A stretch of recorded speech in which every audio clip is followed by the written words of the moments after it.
Assalamualaikum warahmatullahi wabarakatuh. Kita masuk pertemuan selanjutnya, menyambung dengan pertemuan yang sebelumnya tentang faktor produksi pertanian. Kali ini saya akan membahas mengenai modal dan tenaga kerja dalam produksi pertanian. Oke. Modal sendiri adalah barang atau uang yang bersama-sama faktor produksi lain, yaitu tanah dan tenaga kerja, digunakan untuk menghasilkan barang-barang baru.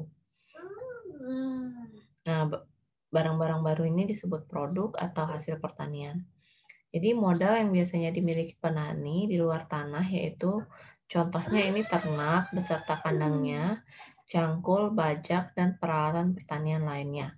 Bibit, pupuk, pestisida, kemudian ada hasil panen yang belum dijual, tanaman yang masih di sawah. Jadi kalau hasil panen itu biasanya dalam bentuk simpanannya kalau karet ya bisa dalam bentuk kotak karet. Kalau padi biasanya bisa disimpan di lumbung pangan. Jadi dia punya bentuknya adalah padi kering. Nanti belum digiling menjadi beras, jadi disimpan di rumah petani selain untuk cadangan makanan itu juga bisa dijual nantinya.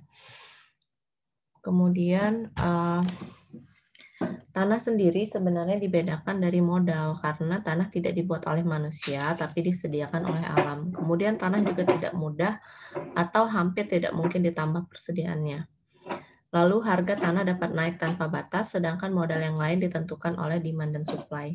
Jadi tanah sebenarnya tidak ditentukan oleh demand dan supply ya karena jumlahnya bersifat tetap. Ini ada modal ini untuk menghasilkan barang-barang baru. Jadi modal juga diharapkan dapat mendorong menciptakan modal baru lagi. Jadi yang dimaksud penciptaan modal baru sendiri ini adalah tabungan ya, tabungan petani.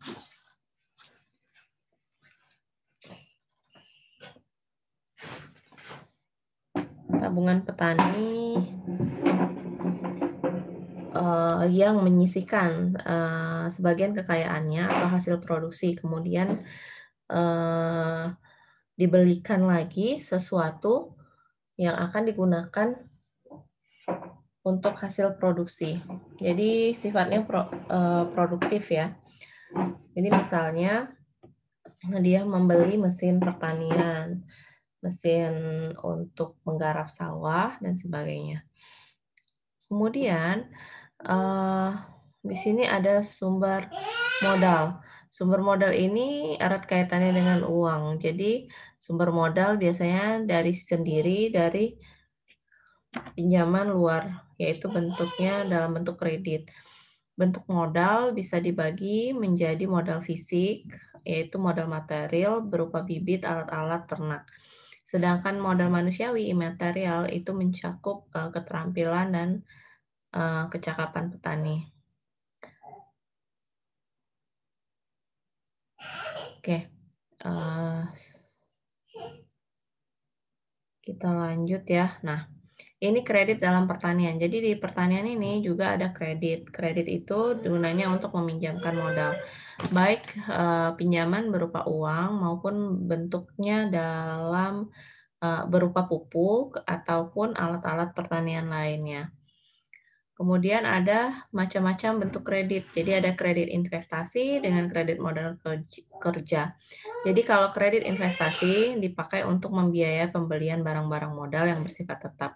Sedangkan kredit modal kerja ini dipakai untuk modal yang bersifat tidak tetap. Jadi ini macam-macam kredit perorangan dapat ditinjau dari jaminan kredit dengan jaminan tanaman, kemudian kredit dengan jaminan tanah, dan kredit uang atau barang yang dibayar dengan uang dan juga tanpa jaminan. Oke, ini pentingnya kredit sendiri dalam pembangunan pertanian. Jadi peran kredit ini adalah sebagai pelancar pembangunan pertanian. Antara lain membantu petani kecil dalam mengatasi keterbatasan modal dengan bunga yang relatif ringan. Kemudian mengurangi ketergantungan petani dengan pedagang perantara dan pelepas uang. Dengan demikian, jadi bisa memperbaiki struktur dan pola pemasaran. Kemudian mekanisme transfer pendapatan di antara masyarakat ini untuk mendorong pemerataan. Lalu ada intensif bagi petani untuk meningkatkan produksi usaha tani.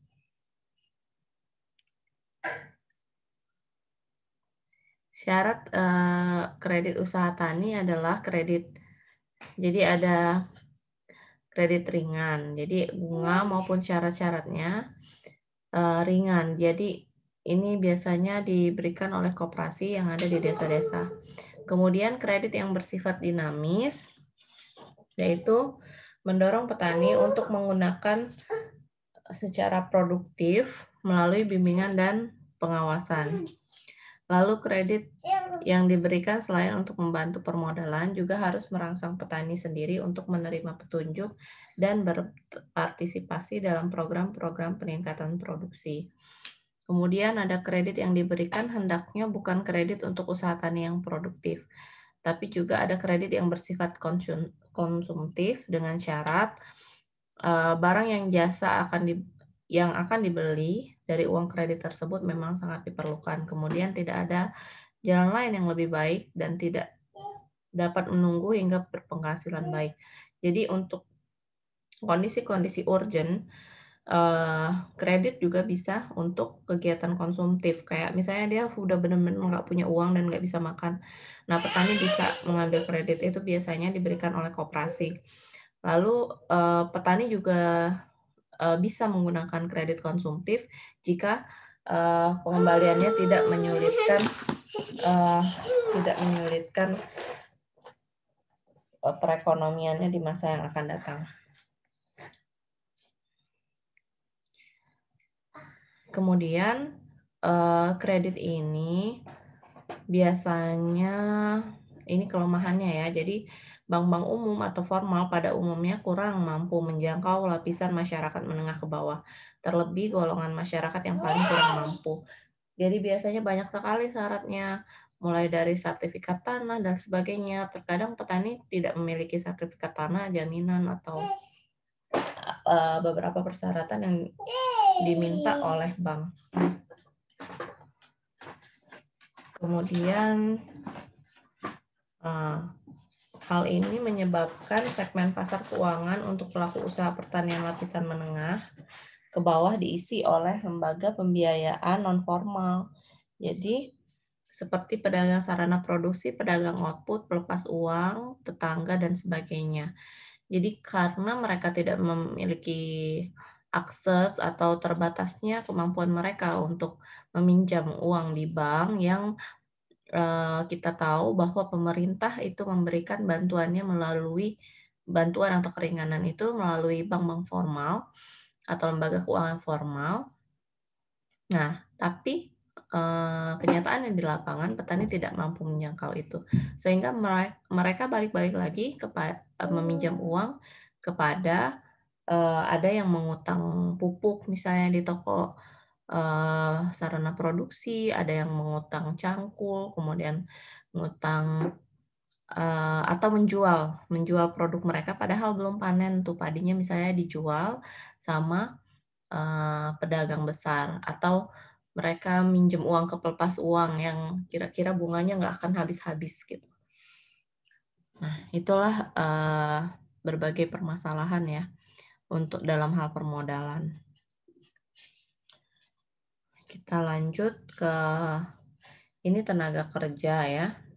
Untuk tenaga kerja dalam produksi pertanian jadi dibagi menjadi manusia, ternak, dan mekanik. Jadi tenaga kerja manusia juga ada tenaga kerja pria, wanita, anak-anak. Di sini di beberapa desa dibedakan ya karena mereka juga membedakan upah untuk wanita dan anak-anak. Kemudian tenaga kerja tersendiri itu dipengaruhi oleh umur, pendidikan, keterampilan, pengalaman, tingkat kecukupan, dan tingkat kesehatan. Faktor alam juga menentukan.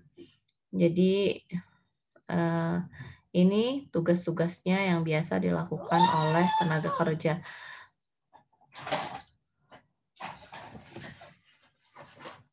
Nah,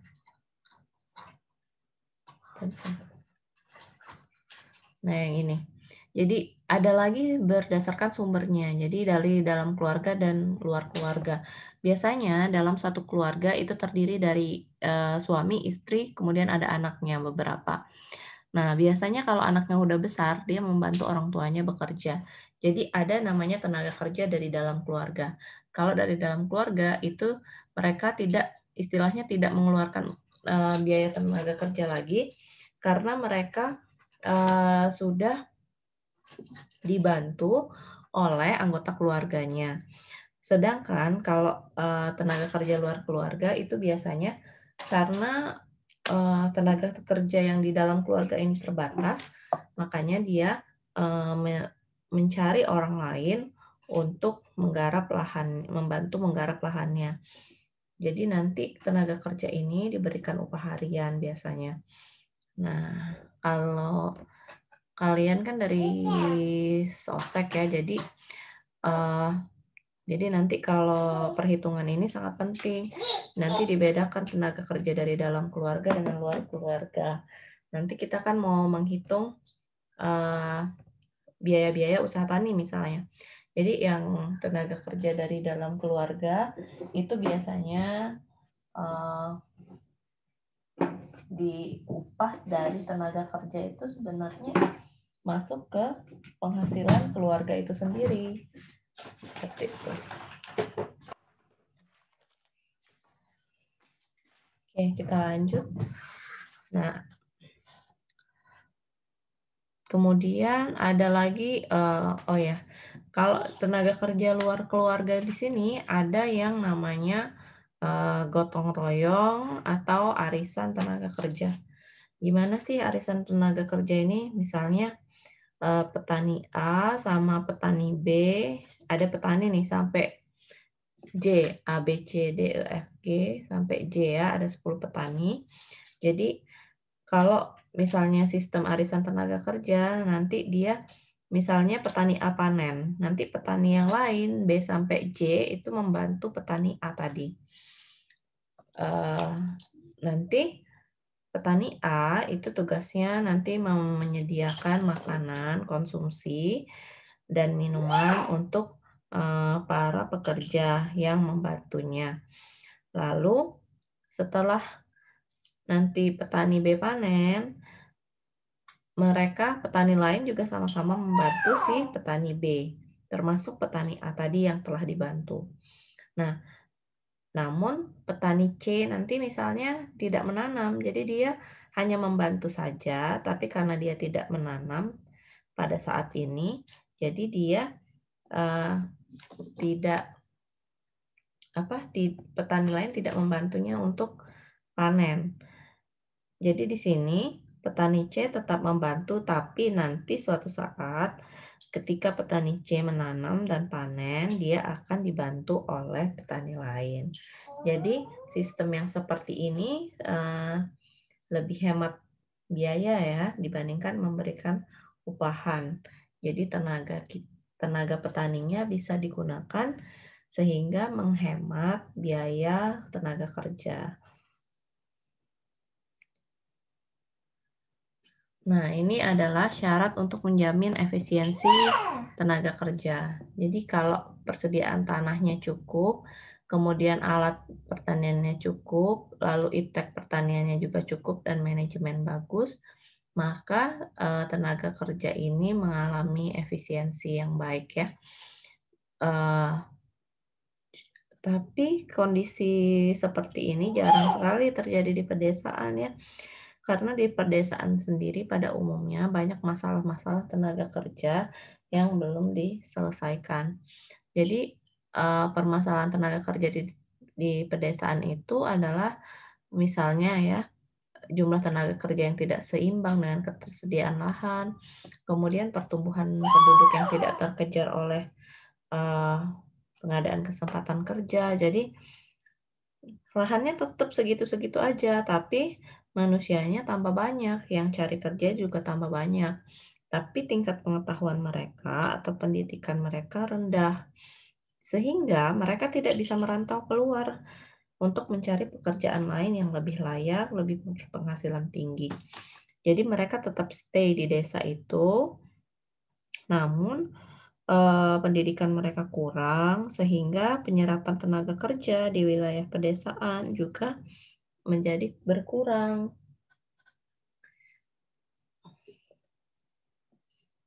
Jadi, eee, kira-kira jadi ini usaha pemerintah nih, sudah pernah dilakukan oleh pemerintah untuk mengatasi permasalahan kepadatan tenaga kerja ini. Jadi yang pertama adalah, meningkatkan mutu tenaga kerja itu sendiri. Ini mendorong tenaga kerja itu nantinya bisa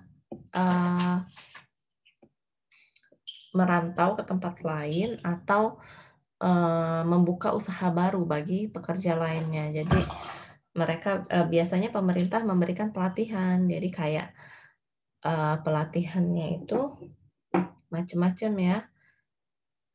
Jadi apakah di bidang pertukangan, misalnya bidang menjahit, bidang perdagangan, kemudian bidang-bidang lainnya ya.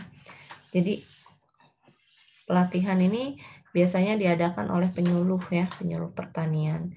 Ya bisa macam-macam, tapi yang sebagian besar paling efektif saat ini yaitu menggunakan penyuluh pertanian. Nah, ini adalah transmigrasi dan migrasi ya, salah satu upaya untuk menyelesaikan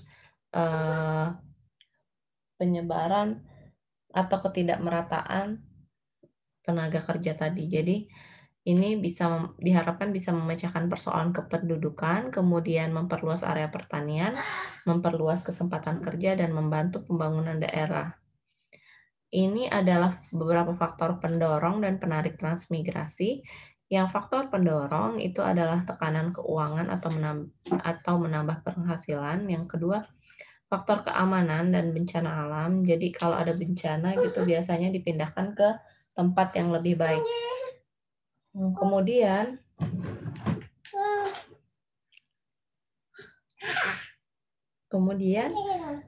ada kedudukan sosial yang tidak memuaskan. Jadi ada sebagian warga yang bermasalah tinggal di tempatnya yang lama, jadi dia berencana untuk pindah ke daerah lain.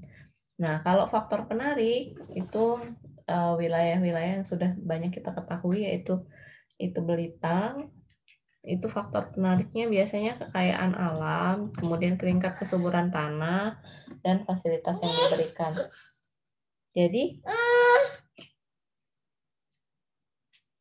Jadi yang orang-orang yang pindah ke wilayah Belitung itu biasanya dari Pulau Jawa, Bali, ada perkampungan khususnya.